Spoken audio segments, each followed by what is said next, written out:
So, ayun guys, nakita na natin kung paano natin transfer yung ating coin sa Nivex Exchange papunta sa ating isang platform dito sa BTV. Itong BTV ay isang ecosystem under ng PAP na para siyang TikTok. Ayan, so marami na akong mga content na in-upload dito, mga videos.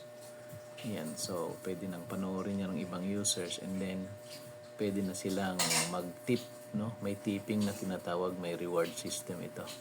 So kagaya nito, itong asset natin, punta sa asset. So ayan, ito yung itsura ng ating assets. Itong mga crypto na to, ito yung mga tinitip natin sa mga users na iba, and then yung mga content na ito ay pwedeng ma-monetize, di ba? So meron akong PUSD, meron akong PAP, meron akong USD. Itong PAP kanina lang natin transfer dito. Ayan. So nasa blockchain yan, makita natin yung transaction, lahat ng ginagawa natin na pag-transfer at mga pag-withdraw ay makikita natin sa blockchain ng PAP. Ayan. Ang blockchain natin nga ay yung tinatawag na PAP chain.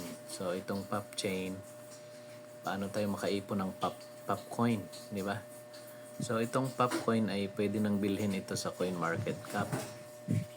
Ang value ng bawat coin, ang price niya ngayon ay ito, 0.20 cents.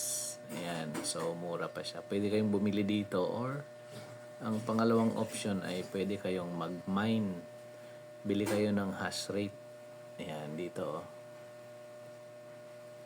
Pwede kayong bumili ng tinatawag na hash rate dito sa Nivex Exchange. So, i-click nyo lang yung unang-una, gawa kayo ng account ng Nivex.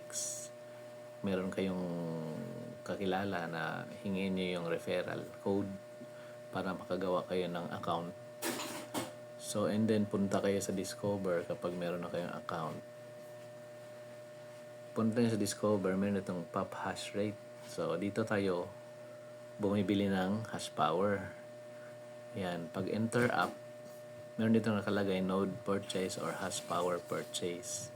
So pag hash power purchase, ibig sabihin pwede kang bumili. Ang bawat hash rate ay $10 ang kanyang halaga. So pwede mong ilagay amount mo dyan ng USDT, ayan, or PUSD, pwede rin. Ayan, dalawa yan, may option ka dyan, USDT or PUSD. So meron kang option. Ang PUSD kasi meron tayong PUSD galing sa PAPMAX. So pwede natin i-purchase, and then pag clinic natin yung buy now, appear na yan. So yung akin, meron akong 176.94 na hash rate. So kung i-times 10 mo yan, dollar, $1,760 din yan. So yan ang nag-generate ng daily rewards ng PAP, which is 0.23 ang aking output na nakukuha. So meron akong total output na nakuha ng PAP na 75.21 mula nung nag-start ako ditong mine. So ang total na ng network hash power dito sa ating PAP ay 223,114,001. Ayan. So, i-times mo lang yan sa $10, yun lalabas yung total ng pera na ininvest ng mga tao dito sa hash rate. Ayan. So, pwede rin ako mag-add ng aking